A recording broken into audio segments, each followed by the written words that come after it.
How do you sleep on nights when you lose $5 million? A nice cigar. Hey, you gotta celebrate your failures and your success. Yeah, I love that. Because there is a lesson to be learned in everything. When you have a great success, a good exit, you sell a company or whatever it may be, you celebrate because it's a good milestone in life. And then when you lose, something bad happens, hey, it's an expensive lesson learned, you still celebrate it. Yeah. Because if you take it with a negative notation, that's just gonna keep eating you inside.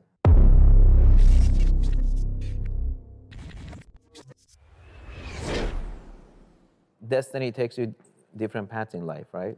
And you don't know. It's like, a book, it's writing as you go along, right? Yeah. So I was selling nuts one time at waiting for my burger. I pitched everybody sitting in the restaurant to sell nuts while I'm waiting for my burger. And this one guy bought 3 bags. And next morning, 7 a.m., I show up and he's at my door. He was a health inspector for Orange County. Oh, man. Yeah, he goes, hey, I don't see your permit on file. I'm like, what permit? He goes, you're selling food product. You're packaging food you can sell without permit. I didn't know. Yeah. That in this country, every time we repackage food for resale purposes, you have to have, Legal facility and yeah. So he gave me a big booklet. He goes, this is all the requirement. So I reviewed it with my dad that night, and I'm like, forget it. I mean, this facility doesn't even qualify. Yeah. So I had to shut it down, and that was a sad day. But Wow. yeah, And you're 21 at that time? No, I was 19. I was only in business for less than a year. Oh, okay, gotcha. Yeah. So I called one of these customers I used to buy a lot of nuts from. His name was Ruben. He was a manager of Winston Tires in Montebello. Because I used to drive far. I used to go from San Diego all the way to Montebello selling nuts. Which is interesting because we're here in Orange County, so you grew up around this area. Yep. And it's awesome to see that you came full circle from having nothing to having a whole lot of stuff all in the same area. Yep. So it must be nostalgic for you when you drive the streets and remember when you were broke. Oh my God, it's crazy. Now when you're driving multi-million-dollar cars. What does that feel like for you? It feels weird. It feels crazy. Like Stater Brothers on Newport Boulevard in Costa Mesa. That's where we used to park our Datsun and used to live in it. And we used to go buy bananas because that was the cheapest source of food. Yeah.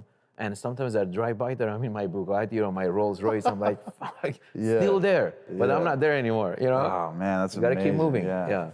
Beautiful. So after that, I called Ruben at Winston Tires. I said, Ruben, I had to close my business down because of health department, blah, blah, blah. I'm looking for a job. I don't know what else to do. I have some money. And he says, well, give me a call. If you like, I can put in a good word for you with Sam Winston, blah, blah, blah.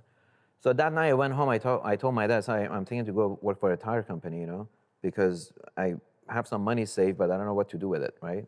I had like $20,000 saved. And then my dad says, oh, my friend was telling me we can buy a gas station, with SBA loan. So he called his friend, he came over that same night. His name was Art. And he's like, yeah, with 20,000, I can for sure find you a gas station. And right now gas stations are going through conversion to digital from mechanical pumps. And everyone that the oil companies would pick to do the conversion, they would like double in value, right? So he goes, I think there is one off of Crenshaw on 405. It was a mobile gas station. He goes, that one's on the list to get converted, and the owner doesn't know yet. So I can probably talk to the owner, make a deal. Make a deal, yeah. So he did. A week later, we're in escrow for $160,000. So now all of a sudden, I'm buying a mobile gas station. So I had to go to Rancho Cucamonga to Mobile for 2 weeks courses to become a mobile dealer. It was cost $3,500. Had to measure the tanks, run the snack shop, all this stuff. Were you fearful at the time, or were you just kind of like in F mode? Go. No, there's no fear, man. I was so hungry for success. Yeah. You just show me the way. Just show me what's my best path, man. I'll run like there's no tomorrow. I love that. That. Were you ever fearful, or was that like a reoccurring theme in your upbringing? Fear is always with you. I don't know anyone that honestly can say they don't have fear in life. You have fear of something, or another. But if your motivation exceeds fear, you're always going to overcome it. Right? I love that. Yeah, I love that. And so we're in escrow. I spent $3,500. I became a mobile dealer, which I still have my plaque from mobile company. And he hired a loan officer to do my SBA loan. And unfortunately, sadly, that guy turned out to be a con. And he ended up going to jail too. He conned a lot of people. So he conned you? He took my money for loan processing, appraisal, all this stuff. He didn't do anyway. He took basically a big loan fee. And 3 months later, we're thinking we're going to get loan docs. We're going to close on this gas station. Nothing happens. The guy's not responding. And by then, the Korean lady that owned the gas station got kind of a wind that this thing's going to convert. Right. And she said, I'm not interested to sell. And she wouldn't do an extension. Oh, so I lost all my 20 grand. Which was at the time your life savings. Everything. To me, it was like millions of dollars, Yeah, you know? yeah, shit. And So what happens that night you realize it's a scam? Hey you, I hope you're enjoying this interview and we'll get back to it in a second. But first, I have a question. Have you ever seen inspiring content like this and thought to yourself, I would love to share my story, passion, product, service, or business with the world? Well, now's your chance to be interviewed on The Passionate Few. All you have to do is click the link below, fill out a short questionnaire, and if our team thinks you're a great fit, who knows, you could be the next person to be interviewed on The Passionate Few in person or on Zoom. All right, let's get back to the show. Enjoy.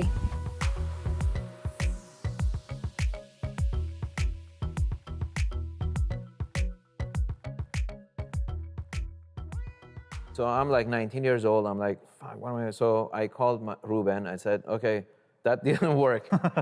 I need a job. So he got me a job. I worked for Winston Tire for about a year. And How hard did you take the loss of the money, or did you just kind of get back up? It was depressing. That was my first, basically near bankruptcy. You know, Right. It's super depressing because that was hard cash and hard earned money. I made that money being discriminated, cost that. Yeah. So it was like it was pretty hard. But I told myself, look, maybe it wasn't meant to be. You have to believe in that.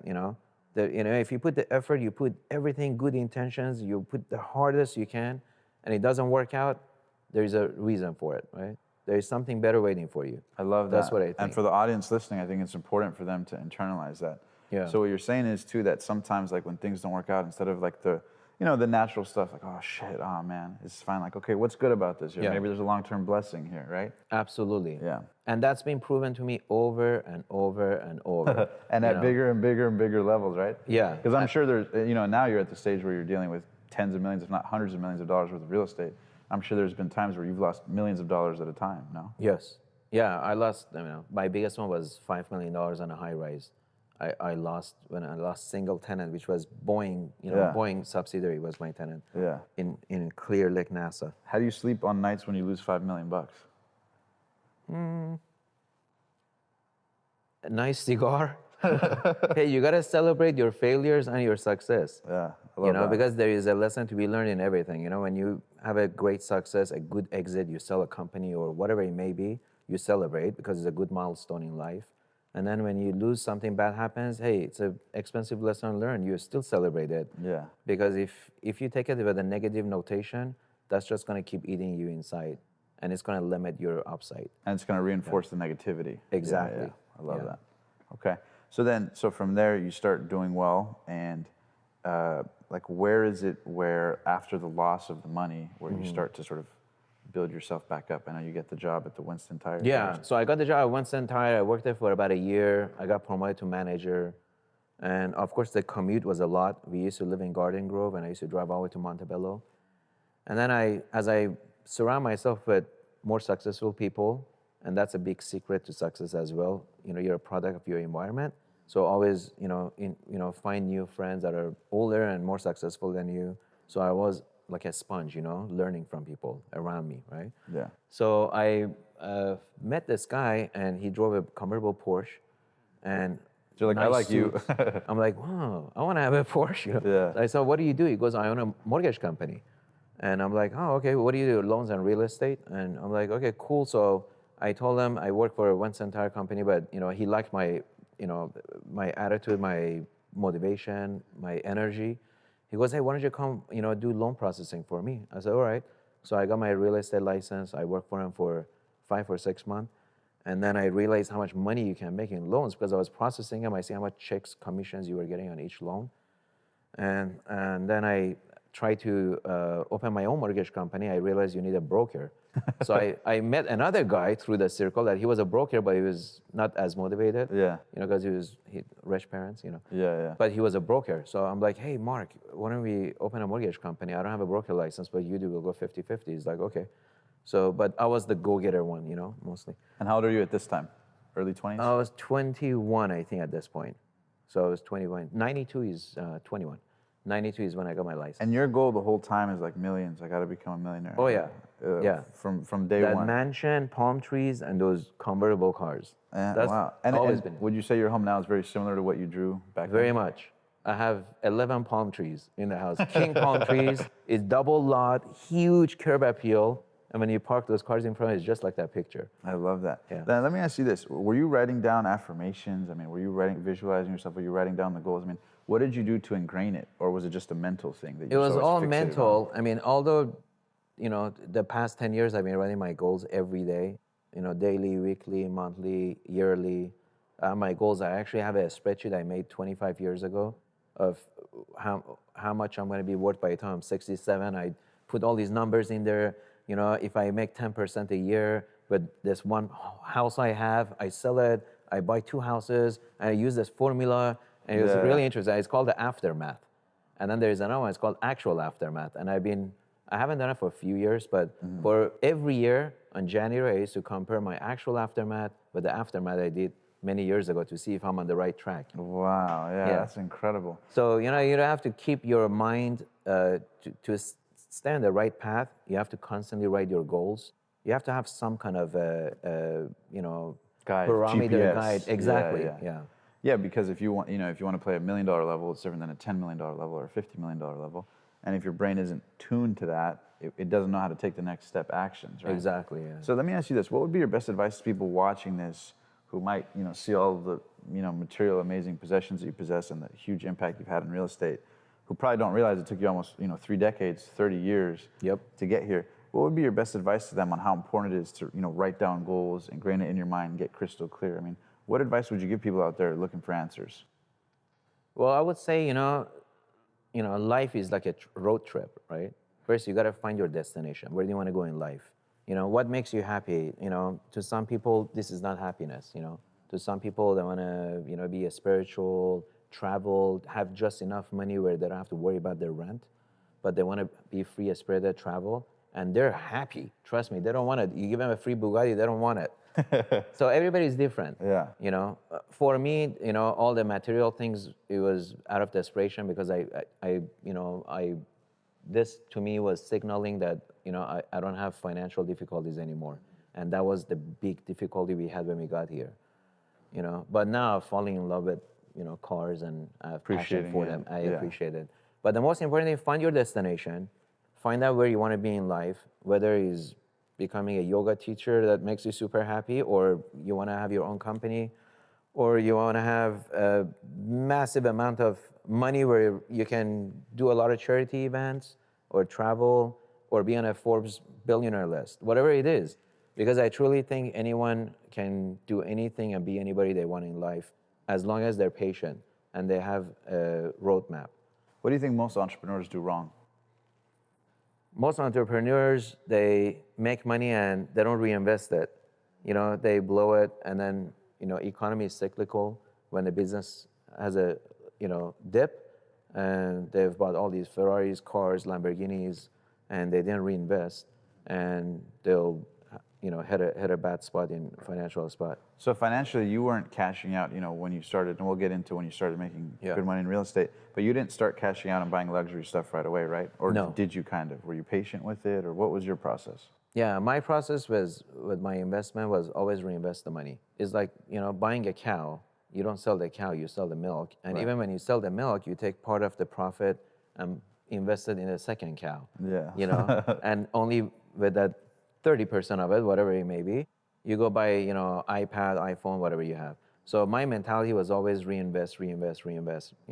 Don't spend the principal, reinvest the cash flow. And that's how I've amassed all this real estate.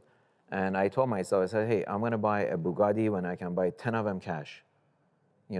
But most entrepreneurs, they go ahead and finance it, and they start taking a lot of loans in. And then when the business slows down, it's overwhelming, and they start having financial difficulty, and some of them don't survive. But to me, is whatever your trade is, make the money, invest in real estate, and be patient. And every time recessions comes, keep buying. Hey you, if you enjoyed that video, make sure to smash that subscribe button right now. And also, if you're an epic entrepreneur, thought leader, expert, and you want to be interviewed on the show, the same way we've interviewed over $10 billion worth of entrepreneurs and reached millions of people, then all you have to do is click the link below right now and fill out the questionnaire to see if you'd be a good fit to be interviewed on The Passionate Few. And also, if you enjoyed this video, make sure to click any of these videos as well. If you thought this video was epic, these videos will blow your mind. Until next time, live strong, live with passion, and thank you for being one of the passionate few. I'll see you in the next video.